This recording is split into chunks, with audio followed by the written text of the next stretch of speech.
नमस्ते बच्चों, class 11th के स्टूडेंट्स ध्यान दें। आज हम लोग रसायन विज्ञान की कुछ मूलभूत अवधारणा, some basic concept of chemistry का पार्ट 3 लेके आया हूँ। मैंने उस दिन आप लोगों को क्लासिफिकेशन तक पाया था कि पदार्थ के वर्गीकरण, क्लासिफिकेशन ऑफ सब्सटेंस के विषय में बताया था। आज हम उसमें से रिलेटेड कुछ चीज़ों के विषय में पढ़ेंगे। सबसे पहले मैं बात करता हूं एलिमेंट्स क्या होते हैं, तत्व क्या होते हैं। तत्व का मतलब ये होता है बच्चों कि वे पदार्थ जिनको हम केमिकल और फिजिकल प्रोसेस द्वारा डिवाइड नहीं कर सकते, वे पदार्थ जिनको हम फिजिकल और केमिकल प्रोसेस द्वारा डिवाइड नहीं कर सकते हैं, उन्हें एलिमेंट्स कहते हैं। दो substance which cannot decomposed by physically and chemically known as element। मेरा कहने का मतलब है जैसे Fe, iron, Zn, lead, palladium, Pd मतलब पैलेडियम, Cu मतलब कॉपर, ये सारी चीजें जो है आदि बहुत ही और इसके अलावा भी है जितनी भी ये मेटल्स, ये तत्व जो है, ये सारे एलिमेंट्स ना तो आप इनको फिजिकल और ना ही इनको आप केमिकल प्रोसेस द्वारा डिवाइड कर सकते हैं। फिर मैंने आपको उस दिन बताया था क्लासिफिकेशन ऑफ एलिमेंट्स।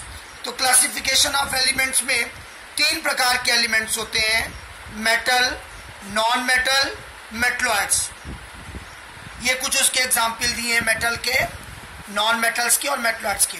बच्चों मैं एक बात आपको बता दूं कि आपने हाई स्कूल में मेटल, नॉन मेटल और मेटलॉइड्स और एलॉयज, इन चारों के विषय में पढ़ा हुआ है।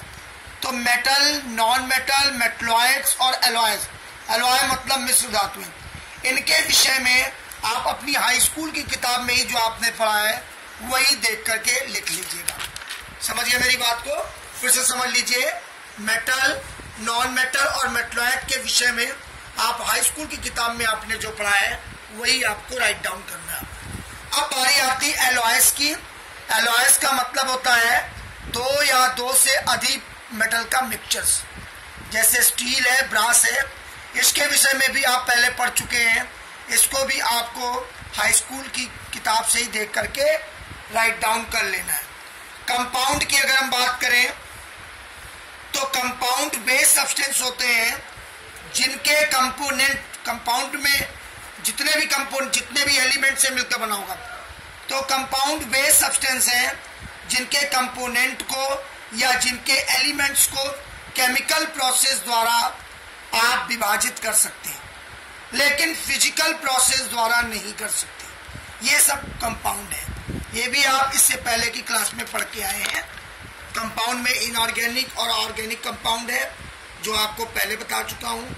मिक्सचर्स के विषय में आप जानते हैं 2 या 2 से अधिक सब्सटेंस जब आपस में कंबाइंड होते हैं तो उसे मिक्सचर कहते हैं। ठीक है।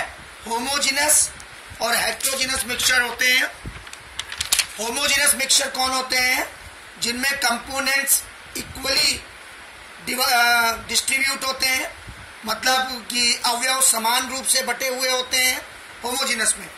और हेटेरोजेनस में अवयव डिसिमिलर होते हैं, जैसे वाटर और CCl4 का मिक्सचर। एक बार मैं फिर से बता देता हूँ, जितनी भी चीजें मैं बता रहा हूँ ये सारी चीजें आप क्लास 7, 6 से पढ़ते चले आ रहे हैं। एक बार मैं फिर बता देना चाहता हूँ। एलिमेंट्स जिनको आप फिजिकल, वे सारे सब्सटेंस जिन्हें आप फिजिकल केमिकल प्रोसेस द्वारा डिवाइड नहीं कर सकते। मेटल, नॉन मेटल, मेटलॉइड्स, इन तीनों के विषय में आपने हाई स्कूल में पढ़ा है, आपको वहीं से लिखना है। एलॉयज 2 या 2 से अधिक मेटल्स का कॉम्बिनेशन होता है, मिक्सचर होता है।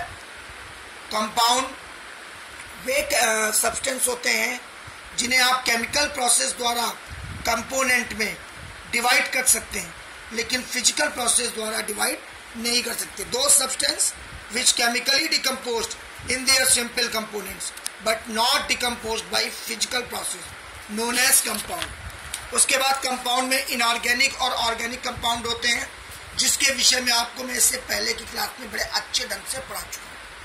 इनऑर्गेनिक कंपाउंड वो होते हैं जिनमें कार्बन की प्रेजेंस जरूरी नहीं है, और नॉन लिविंग थिंग से प्राप्त होते हैं, मिनरल से प्राप्त होते हैं, और ऑर्गेनिक कंपाउंड वे होते हैं जिनमें कार्बन की प्रेजेंस मस्ट है और जो आपको लिविंग थिंग से प्राप्त होते हैं।